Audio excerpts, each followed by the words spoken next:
Hello बच्चों, let's see this question. The question says according to second law of thermodynamics and हमें four options they've given है. तो हमें बताना है कि second law of thermodynamics से इन चारों में से कौन सा सबसे सही and appropriate answer है. आइए solution start करते हैं.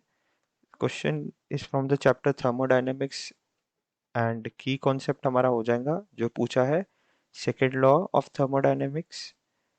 Second law of thermodynamics. तो जैसे कि first law is completely based on law of conservation of energy, second law of thermodynamics थोड़ा अलग है, वो एंट्रोपी से रिलेशंस रखता है एंड वो ये कहता है कि in an isolated system in an isolated system in an isolated system entropy never decreases, यानी एंट्रोपी कभी कम नहीं होगा. एंट्रोपी क्या होता है? एंट्रोपी यानी degree of randomness. So entropy never decreases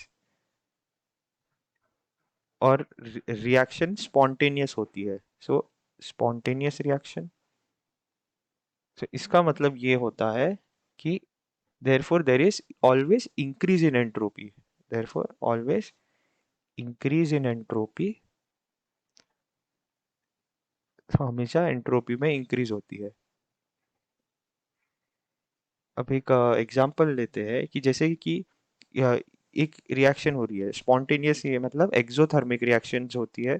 so spontaneous exothermic reactions nature में बहुत कॉमन होते हैं.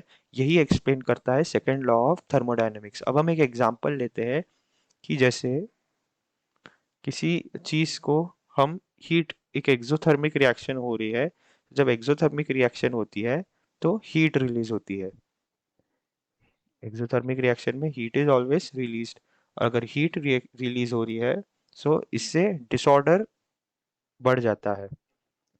किसका डिसऑर्डर बढ़ता है? Disorder of the surroundings and overall entropy change.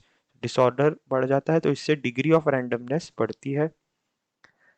Degree of randomness increase होती है.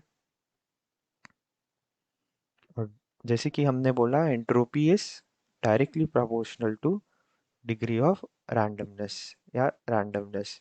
सो therefore entropy always increases. So correct answer, correct option हो जाएगा ऑप्शन सी.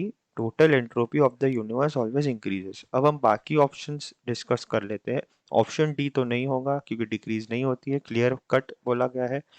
ऑप्शन बी कहता है टोटल एंथैल्पी. यहाँ पे एंथैल्पी का कोई रिलेशन नहीं है सेकंड लॉ ऑफ थर्मोडायनेमिक्स से. ऑप्शन ए कहता है total energy in the universe remains constant. ये एक्चुअली में स्टेटमेंट है फर्स्ट लॉ ऑफ थर्मोडायनेमिक्स का. सो हमें सेकंड लॉ ऑफ थर्मोडायनेमिक्स का पूछा है, लेकिन ये स्टेटमेंट है फर्स्ट लॉ ऑफ थर्मोडायनेमिक्स का. ये भी सही है, लेकिन the most correct and appropriate answer is option C.